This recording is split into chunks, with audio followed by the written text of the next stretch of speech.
예수께서 이 말씀을 하시고 제자들과 함께 기드론 시내 건너편으로 나가시니 그곳에 동산이 있는데 제자들과 함께 들어가시니라. 그곳은 가끔 예수께서 제자들과 모이시는 곳이므로 예수를 파는 유다도 그곳을 알더라. 유다가 군대와 대제사장들과 바리새인들에게서 얻은 아랫사람들을 데리고 등과 횃불과 무기를 가지고 그리로 오는지라. 예수께서 그 당할 일을 다 아시고 나아가 이르시되 너희가 누구를 찾느냐? 대답하되 나사렛 예수라 하거늘 이르시되 내가 그니라 하시니라. 그를 파는 유다도 그들과 함께 섰더라. 예수께서 그들에게 내가 그니라 하실 때에 그들이 물러가서 땅에 엎드러지는지라. 이에 다시 누구를 찾느냐 물으신데 그들이 말하되 나사렛 예수라 하거늘 예수께서 대답하시되 너희에게 내가 그니라 하였으니 나를 찾거든 이 사람들이 가는 것은 용납하라 하시니 이는 아버지께서 내게 주신 자 중에서 하나도 잃지 아니하였사옵나이다 하신 말씀을 응하게 하려 함이로라. 이에 시몬 베드로가 칼을 가졌는데 그것을 빼어 대제사장의 종을 쳐서 오른편 귀를 베어버리니 그 종의 이름은 말고라. 예수께서 베드로더러 이르시되 칼을 칼집에 꽂으라. 아버지께서 주신 잔을 내가 마시지 아니하겠느냐 하시니라. 여러분, 우리가 함께 나눌 말씀 요한복음 18장 1절부터 11절까지의 말씀입니다. 예수님이 이제 때를 준비하십니다. 제자들과 기드론 시내 건너편 동산으로 가시고 유다는 군사들을 데리고 그곳으로 옵니다. 말씀을 잘 보면 예수님 마치 유다가 찾아오기를 기다리신 것처럼 그곳에서 기다리고 계시다가 군사들이 오니까 그들에게 먼저 물으시죠. 누구를 찾느냐고 물으십니다. 그들이 찾는 이가 바로 자신임을 확인시켜 주시고 되묻는 일들이 계속됩니다. 오늘 본문을 보면 세상에 속한 사람들, 하나님께 속한 사람들이 충돌하는 모습을 보게 돼요. 유다는 세상에 속한 사람들의 편에 섰습니다. 그가 배신한 이유는 무엇일까 생각해 보면 그것은 그가 생각했던 뜻, 그가 생각했던 메시아와 예수님이 가시는 길이 달랐기 때문입니다. 그래서 그는 돈을 받고 예수님을 넘겨준 것입니다. 그는 하나님의 뜻을 위해서 일한다고 했지만 하나님의 뜻을 온전히 분별하지 못했습니다.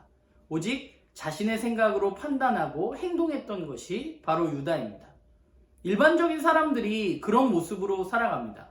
하나님의 뜻을 이야기하지만 자신이 원하는 것을 이루기 위해서 애쓰면서 살아가는 거죠. 그러나 유다와는 다르게 예수님은 세상에 속한 분이 아니라 하나님께 속한 분이셨습니다. 하나님의 아들이고 또한 참된 목자가 되시는 분입니다. 예수님은 자신의 목숨보다 내 이익보다 하나님의 뜻을 따르기로 결정하신 분입니다. 그래서 오늘 본문을 보면 예수님은 자신이 잡히시던 순간에도 제자들을 지키시는 모습을 볼 수 있죠. 그분은 자신에게 맡겨진 제자들을 보호하시는 선한 목자입니다. 자신의 목숨을 내어줌으로써 그들을 살리시는 목자신 것이죠. 그분은 철저히 하나님께 속한 분이시고 하나님의 말씀, 하나님의 뜻을 이루는 분이십니다. 이제 예수님은 하나님의 뜻을 이루기 위해서 자신이 사랑하는 사람들을 살리시기 위해서 죽음의 길을 선택하시고 그 길을 가십니다. 오늘 이야기를 살펴보면 잡으러 온 사람들이 주가 아니라 잡히시는 분이 주도적인 역할을 하고 있는 것처럼 보여져요. 이처럼 예수님은 하나님의 뜻을 올바로 알고 계셨고 그 길을 본인이 선택하셔서 걸어가고 계신 것이죠. 그런데 여기에 또 한 부류, 제자들은 어땠는가? 제자들은 하나님의 길과 뜻을 사실 제대로 알지 못했습니다. 여전히. 그래서 베드로는 칼을 꺼내서 무력으로 이 어려움을 극복해 보려고 노력했죠. 그는 자신과 자신이 사랑하는 사람들을 살리기 위해서 사실 굉장히 용감하게 칼을 꺼내서 대제사장의 종의 귀를 내리쳤습니다. 사실 살펴보면 그의 행동은 굉장히 용감한 행동으로 보여져요. 그런데 그 용감한 행동이 하나님의 뜻과는 좀 다른 것이었죠. 어쩌면 베드로는 그가 예수님과 죽기까지 함께 하겠다는 약속을 지키려고 그런 행동을 했는지 모릅니다. 그러나 그것은 하나님의 뜻이 아니고 하나님의 방법도 아니었습니다. 그래서 오늘 본문은 하나님의 뜻을 알고 하나님의 뜻을 따라서 그 길을 걸어가는 자기를 내려놓는 예수님과 또 하나님의 뜻과는 상관없이 자신들만의 길을 뜻대로 걸어가고 있는 이들을 우리는 만나게 되는 것이고, 그 가운데 여전히 부족하지만 자신들이 아끼는 제자들을 살리기 위해서 이야기하시는 예수님을 우리는 만나게 되는 것이죠. 네, 고난주간이 시작되었습니다. 주님의 고난을 기억하면서 그 길을 따라 걷는 것이 무엇인가? 우리가 어제도 그런 이야기를 나누었는데요. 예수님이 가신 길은 우선 무엇보다 하나님의 뜻에 따른 길이었습니다. 무조건적인 사랑, 무조건적인 희생, 무조건적인 고난이 아니라 하나님의 뜻에 근거한 고난이고 길이었습니다. 그렇기 때문에 이 길을 걸어가기 위해서 반드시 알아야 되는 건 뭐냐면 하나님의 뜻을 올바로 알아야 해요. 우리가 예수님을 따라 살기 위해서 결국 우리들에게 필요한 건 뭐냐면 하나님의 뜻을 올바로 아는 것입니다. 그럼 하나님의 뜻을 어떻게 알 수 있는가? 우선 우리는 하나님의 말씀을 통해서 하나님의 뜻을 알 수 있습니다. 그런데 우리가 하나님의 말씀을 읽을 때 유의해야 할 것은 성경 전체의 틀 안에서 우리가 말씀을 읽고 그분의 뜻을 이해하려고 노력해야 한다는 것이죠. 성경이라는 것은 우리가 살고 있는 시대와 너무 다른 시대에 너무 시대적이고 문화적인 차이가 있는 그런 환경 속에서 쓰여진 것입니다. 그렇기 때문에 이 글을 우리가 있는 그대로 받아들이는 데는 한계가 분명히 있습니다. 그렇기 때문에 우리는 그 글들 가운데 하나님의 말씀하시는 의미와 하나님의 말씀하시는 뜻, 하나님의 방법은 무엇인지 파악해 나가는 노력이 저와 여러분에게 필요하다는 거죠. 그런데 여기서 한 가지 더 생각해 볼 것은 스스로 이런 노력을 하다 보면 한계에 부딪힐 때가 분명히 있습니다. 그래서 공동체에 필요한 것은 공동체가 함께 말씀을 읽고 나누는 것입니다. 그러니까 내가 이해한 것, 다른 사람이 이해한 것을 듣고 서로 이야기하면서 무엇이 하나님의 뜻인가 우리는 분별하려는 노력이 저와 여러분에게 필요하고 그게 공동체가 해야 할 일 중에 굉장히 중요한 부분이라는 생각을 하게 돼요. 그럼 우리가 이제 하나님의 뜻을 알았다면 이제 우리는 그 하나님의 뜻을 하나님의 방법으로 이루려는 노력이 우리들에게 필요합니다. 예수님이 걸어가신 그 길이 세상이 일반적으로 이야기하는 방법과는 분명히 다른 것이었어요.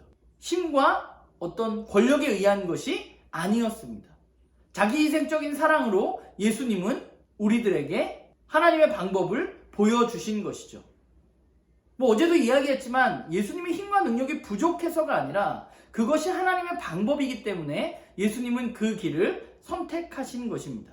그러니까 오늘 본문에 나오는 베드로가 칼을 드는 모습을 보면서 베드로는 칼을 들면서 제가 무슨 생각을 했을까라는 생각을 했는데 아마 자신이 칼을 들어서 대제사장의 종의 귀를 잘랐을 때 예수님이 함께 이 싸움에 동참해 주시지 않을까라는 생각을 했을 수도 있을 것 같아요. 그런데 그런 베드로의 생각이 우리들의 생각이 들 때가 굉장히 많은 것 같습니다.